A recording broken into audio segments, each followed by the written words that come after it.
200 years of doing business right here in Delaware, New Jersey, and Pennsylvania. But there's another reason we believe local roots matter. When you bank with WSFS, your money stays here, helping people and businesses in the same communities where you live and work. To us, local banking means more than just having local offices. It means that when the communities we serve succeed, we succeed. WSFS Bank. We stand for service. Member FDIC, Equal Housing Lender. Headlines you can't get through your day without. On Power 101.7. All right, 6:33. A lot of stuff going on this morning.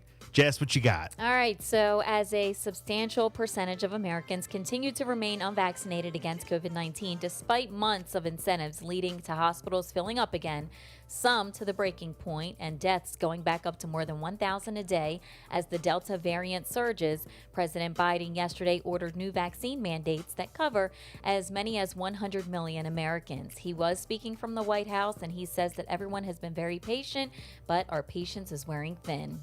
The Department of Labor is developing an emergency rule to require all employers with 100 or more employees that together employ over 80 million workers to ensure their workforces are fully vaccinated or show a negative test at least once a week.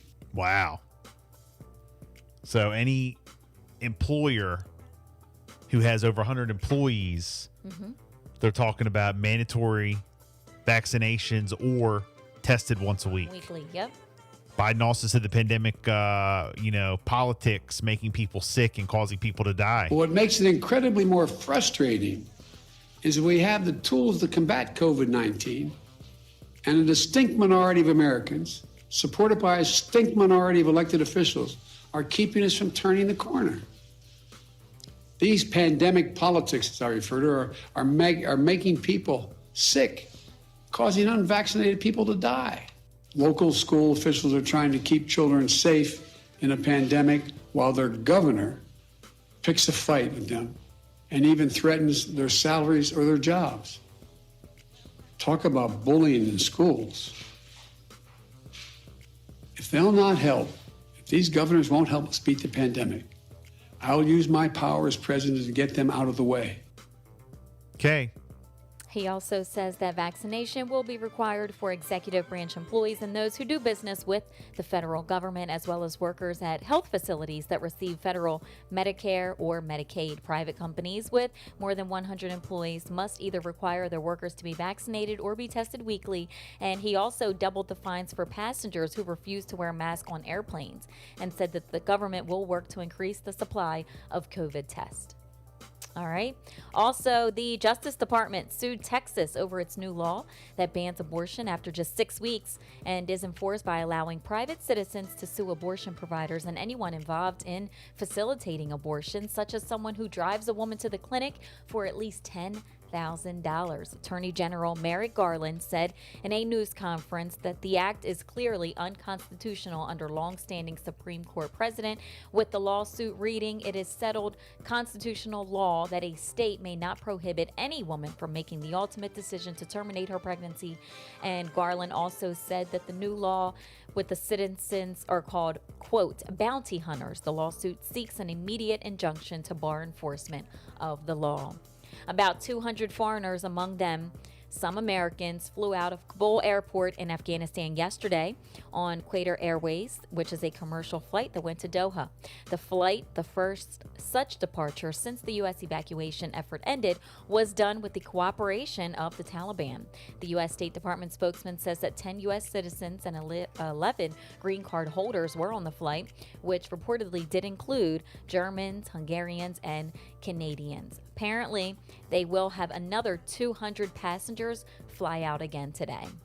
And 2 Florida middle schoolers were plotting to carry out a school shooting. This is unbelievable. Wow. And they will be charged with conspiracy to commit a mass shooting. Lee County Sheriff said in a press conference yesterday that a teacher at Harns Marsh Middle School in Lehigh Acres tipped off some students on Wednesday, and they said that they possibly had a concealed weapon.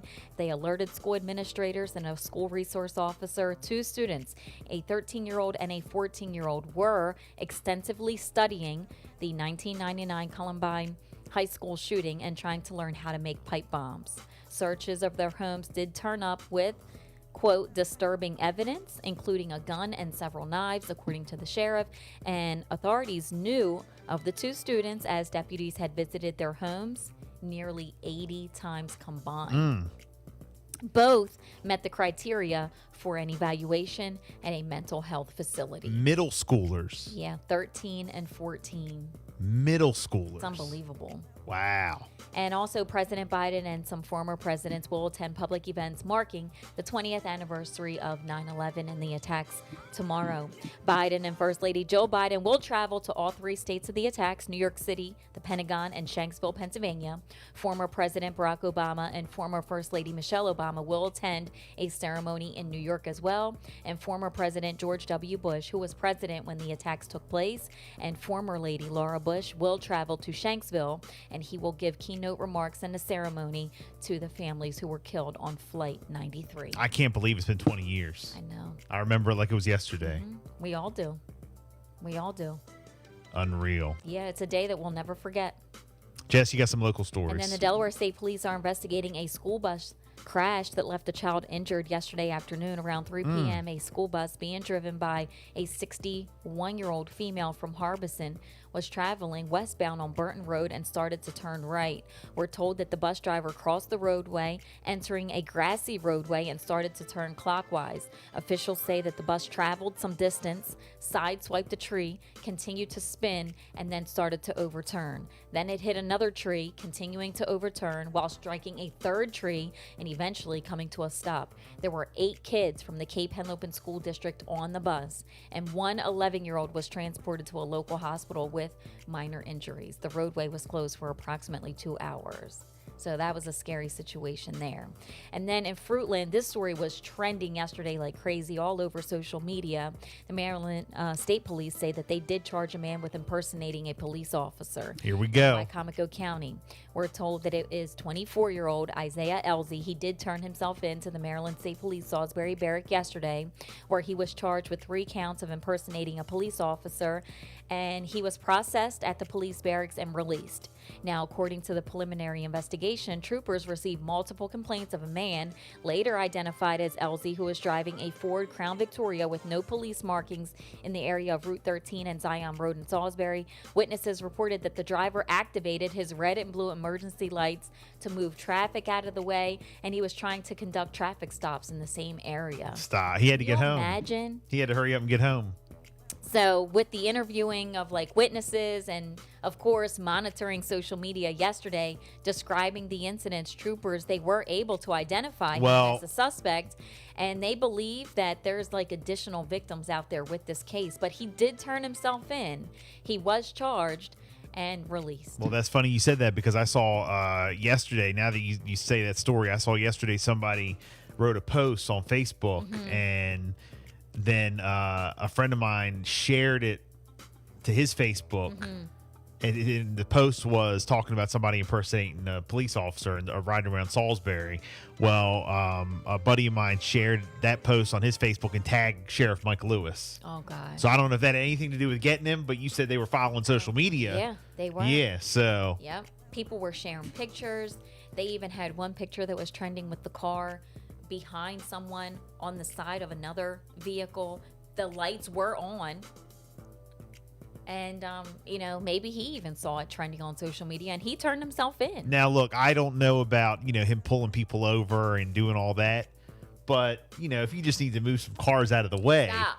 No, I'm just saying, like, if you're late, If you need like, to impersonate, well, I mean, like, I'm just, not impersonate, but I mean, like, if you're like late to a practice if or you something, need to put them lights on. you don't want your kid doing suicides, or like running laps. Like, you want to make sure you get there. You got to do. That is scary. You got to do what you got to do, right? Imagine the car comes up. You already know what it's like when you're being pulled over and the lights come on. Well, they can just move them out of the way. Heart starts racing. Come on. I don't know if he actually got anyone to like pull over, or if he just put them on to move them out of the way. Look, you just got to move them out. know. They just got to get where they got to get. Sometimes people, everybody else has all the time in the world, but you got to get where you got to get. So you're saying possibly a pass? I ain't saying nothing. Is your car installed? I ain't saying nothing. Those lights? You got one of them Max cards? Here's WizKid. Sports